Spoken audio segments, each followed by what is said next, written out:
মাঙ্গলিক সানাই সুরে মুখর দীঘার সমুদ্র সৈকত। আজ দীঘার জগন্নাথ ধামে মহাযজ্ঞ চলছে, শেষ মুহূর্তের প্রস্তুতি। মহাযজ্ঞে 100 কুইন্টাল আমুল বেলকাঠ, 2 কুইন্টাল ঘি দিয়ে মহাযজ্ঞ। পুরীর জগন্নাথ মন্দিরের 57 জন সেবক দীঘায়, ইস্কনের 17 জন সাধু দীঘার জগন্নাথ ধামে। নেতৃত্বে পুরীর প্রধান সেবায়ত রাজেশ দৈতাপতি। গতকাল থেকে দীঘায় মুখ্যমন্ত্রী মমতা বন্দ্যোপাধ্যায় অক্ষয় তৃতীয়ায় মন্দির উদ্বোধন এবং প্রাণ প্রতিষ্ঠা। প্রতিটি মুহূর্তের সাক্ষী মুখ্যমন্ত্রী স্বয়ং। আর সরাসরি এই মুহূর্তে আমাদের প্রতিনিধি রাজা রয়েছেন আমাদের সঙ্গে। রাজা, একেবারে বলা যায় মহাযজ্ঞের আগে শেষ মুহূর্তের প্রস্তুতির জোর কদমে চলছে, ঠিক ছবিটা কি এই মুহূর্তে?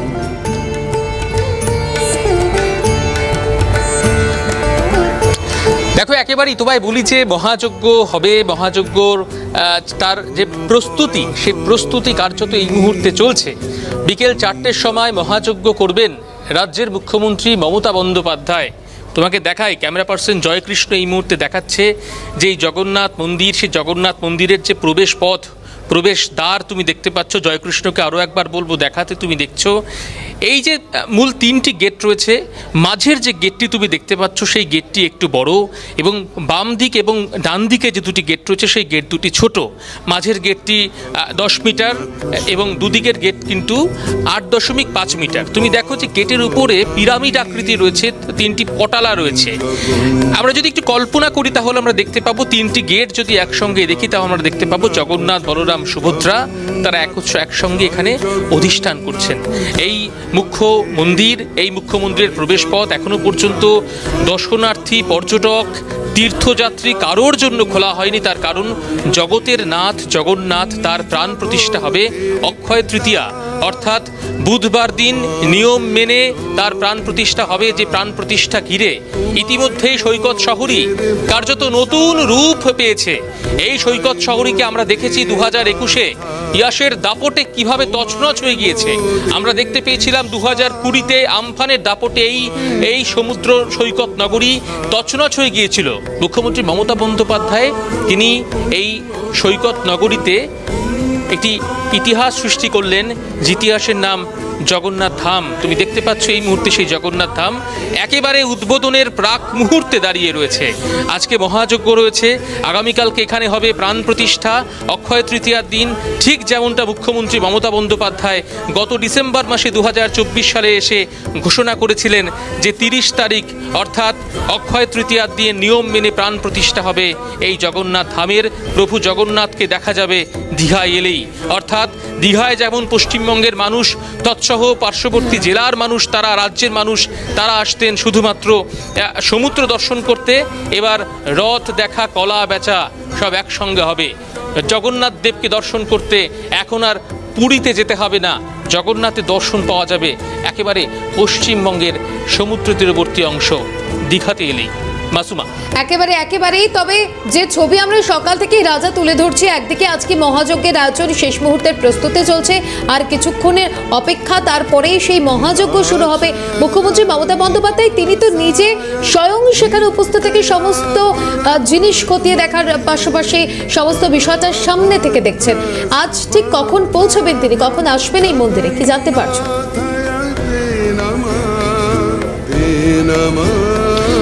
দেখো, তোমায় বলি যে সূচি আমরা এখনো পর্যন্ত পেয়েছি। সূচি অনুযায়ী বিকেল 4টের সময় রাজ্যের মুখ্যমন্ত্রী মমতা বন্দ্যোপাধ্যায় তিনি মহাযজ্ঞে বসবেন। একেবারে রাজ্যের মানুষের মঙ্গল কামনায় আজকের এই মহাযজ্ঞে অংশগ্রহণ করবেন রাজ্যের মুখ্যমন্ত্রী মমতা বন্দ্যোপাধ্যায়। পুরনো দীঘা অর্থাৎ ওল্ড দীঘাতে মুখ্যমন্ত্রী, সেখানে তিনি রাত্রিবাস করেছেন, সেখানেই তিনি রয়েছেন। সেখান থেকে বিকেল 3টের সময় মুখ্যমন্ত্রী বেরোবেন বলে আমরা এখনো পর্যন্ত জানতে পারছি। তারপর তিনি চলে আসবেন একেবারে সরাসরি দীঘার এই জগন্নাথ ধামে। ইতিমধ্যেই তোমাকে বলি একের পর এক অতিথি তারা আসতে শুরু করেছেন। রাত পোহালেই কিন্তু তোমাকে বলি জগন্নাথ দেবের প্রাণ প্রতিষ্ঠা আসবেন তৃণমূল কংগ্রেস সর্বভারতীয় সাধারণ সম্পাদক অভিষেক বন্দ্যোপাধ্যায়। মুখ্যমন্ত্রী মমতা বন্দ্যোপাধ্যায়ের পাশেই থাকবেন তিনি। এবং তুমি জানো যে আগামীকাল দেশ দেশ বিদেশ থেকে একাধিক অতিথি, তাদের প্রত্যেকের গন্তব্য কিন্তু শুধুমাত্র এই পূর্ব মেদিনীপুর জেলার দীঘাতে। তার কারণ জগন্নাথ দেব অর্থাৎ জগতের নাথ জগন্নাথের প্রাণ প্রতিষ্ঠা হবে। তুমি দেখছো জয়কৃষ্ণ আরও একবার দেখাচ্ছে মূল মন্দিরের যে প্রবেশপথ, সেই প্রবেশপথে যেভাবে ফুলের কাজ করা হয়েছে, এবং একই সঙ্গে তোমাকে বলি যে পুরনো দীঘা অর্থাৎ ওল্ড দীঘা থেকে নিউ দীঘা পর্যন্ত আলোকমালায় সাজিয়ে তোলা হয়েছে গোটা এলাকা, কার্যত চেনা দায়। এটা কি আমার শহর দীঘাতে রয়েছি নাকি কোনো এক কল্পনার শহর দীঘাতে? তার কারণ জগন্নাথ দেব তিনি কিন্তু দীঘাতে অধিষ্ঠিত হয়ে গিয়েছেন। মাসুমা, একেবারে আরো একটা বিষয় রাজা, যে চন্দননগরের আলোয় সেজে উঠেছে সৈকত নগরের দীঘা, তেমনটাও খবর পাওয়া যাচ্ছিল। ঠিক যেভাবে তুমিও বলছিলে যে একেবারে যে আলোকসজ্জায় সেজে উঠেছে দীঘা, চেনা বড় দায়। এই মুহূর্তে ঠিক কিভাবে জাঁকজমকপূর্ণভাবে সাজিয়ে তোলা হচ্ছে, বা ওই যে বললাম চন্দননগরের আদলে তৈরি করা হচ্ছে বা সেই আলোকসজ্জা ফুটে তোলা হচ্ছে, সেই ছবিটা যদি একটু বর্ণনা করো।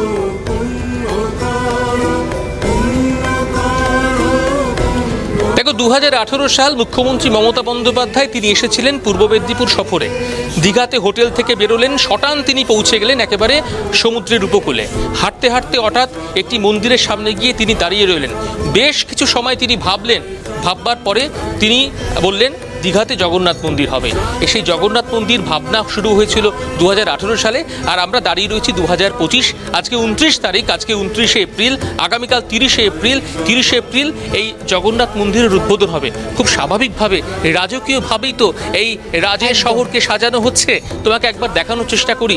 আলোকমালা হয়তো তোমাকে এখন দেখাতে পারবো না মাসুমা, তার কারণ যেহেতু এখন সকাল, ঠিক সন্ধ্যের পর থেকে কিন্তু গোটা দীঘা একেবারে সেজে উঠছে। গোটা দীঘায় যেভাবে জায়ান্ট স্ক্রিন লাগানো রয়েছে, তার কারণ যেটা মনে করা হচ্ছে দীঘার সাধারণ মানুষ তো বটেই, পার্শ্ববর্তী অঞ্চল অর্থাৎ কাথি, রামনগর, ভগবানপুর, খেজুরি, নন্দীগ্রাম সব জায়গা থেকে ছুটে আসছে মানুষ। তার কারণ এই সাক্ষী থাকবার জন্য। আমরা জানি যে এই সাক্ষী থাকতেই জগন্নাথ দেবের মন্দির যে প্রতিষ্ঠা হচ্ছে তার সাক্ষী থাকতে ইতিমধ্যেই তোমাকে বলি যেভাবে মানুষজন আসছেন পার্শ্ববর্তী এলাকা থেকে, কলকাতা সহ পার্শ্ববর্তী জেলা থেকে বহু মানুষের গন্তব্য কিন্তু এখন একটাই, তা হলো দীঘা। তার কারণ জগতের নাথ জগন্নাথ দেব এখানে অধিষ্ঠিত রয়েছেন। একেবারে অনেক ধন্যবাদ জানাবো রাজা। একদিকে মন্দির উদ্বোধন, প্রাণ প্রতিষ্ঠা আগামীকাল, তার আগে আজ মহাযজ্ঞের আয়োজন করা হচ্ছে। আর মন্দির উদ্বোধনের আগেই চন্দননগরের আলোয় সেজে উঠেছে সৈকত নগরী দীঘা। দীঘাকে সাজিয়ে তুলতে প্রায় 200 কর্মী কাজ করেছে এবং এসএমডি লাইট ব্যবহার করেছে সুন্দরভাবে সাজিয়ে তোলার জন্য বা ফুটিয়ে তোলার জন্য, বা এই সৈকত নগরীকে আরো আকৃষ্ট করতে এই সুন্দর সাজসজ্জা বা এই আলোকসজ্জার আয়োজন করা হচ্ছে। আর সেই জগন্নাথ মন্দির উদ্বোধনের আগে সেখানকার সন্ন্যাসীরা তারা কি বলছেন শোনাই। একটি বিশেষ যজ্ঞ এখানে অনুষ্ঠিত হচ্ছে, সেখানে আমাদের সক্রিয় অংশগ্রহণ, এবং আমরা সকলে কি রামনগরবাসী, দীঘাবাসীর যত আমরা আশ্রম মিশন আছি তারা সব সাধুসন্তরাও মিলে সকলে আমরা এসেছি এই যজ্ঞে যোগদান করতে, এবং মাননীয় মুখ্যমন্ত্রীকে আমরা একটি শুভেচ্ছাপত্রও তুলে দেবো। এত সুন্দর একটা শৈল, মানে তাঁর কীর্তি, এত বড় একটা স্থাপত্য বাংলার বুকে দীঘার এই সৈকত শহরে একটা আধ্যাত্মিক পরিমণ্ডল তৈরি হয়ে উঠছে, এটা আমাদের কাছে খুবই কাম্য। অনুষ্ঠিত হচ্ছে সেখানে আমাদের সক্রিয় অংশগ্রহণ, এবং আমরা সকলে কি রামনগরবাসী, দীঘাবাসীর যত আমরা আশ্রম মিশন আছি তারা সব সাধুসন্তরাও মিলে সকলে আমরা এসেছি এই যজ্ঞে যোগদান করতে, এবং মাননীয় মুখ্যমন্ত্রীকে আমরা একটি শুভেচ্ছাপত্রও তুলে দেবো। এত সুন্দর একটা শৈল, মানে তার একটা স্থাপত্য বাংলার বুকে দীঘার এই সৈকত শহরে একটা আধ্যাত্মিক পরিমণ্ডল তৈরি হয়ে উঠছে, এটা আমাদের কাছে খুবই কাম্য। রাজ্যবাসীর মঙ্গল কামনায় মহাযজ্ঞের আয়োজন, আর কিছুক্ষণের অপেক্ষা, আজ সেই দিন। আজ একদিকে মহাযজ্ঞের আয়োজন করা হচ্ছে, আগামীকাল মন্দিরের উদ্বোধন, প্রাণ প্রতিষ্ঠা হবে। তার আগে সেই উদ্বোধনের আগেই চন্দননগরের আলোয় সেজে উঠেছে সৈকত নগরী দীঘা। একদিকে শেষ মুহূর্তের প্রস্তুতি চলছে, এবং যেমনটা জানা গিয়েছে যে দীঘায় আলোকে ফুটিয়ে তুলতে বা আলো দিয়ে সাজিয়ে তুলতে প্রায় 200 কর্মী কাজ করেছে।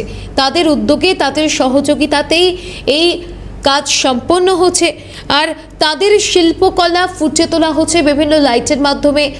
এবং সোমের দুপুরে মুখ্যমন্ত্রী মমতা বন্দ্যোপাধ্যায় স্বয়ং সেখানে উপস্থিত হন, সমস্ত বিষয়টা খতিয়ে দেখেন।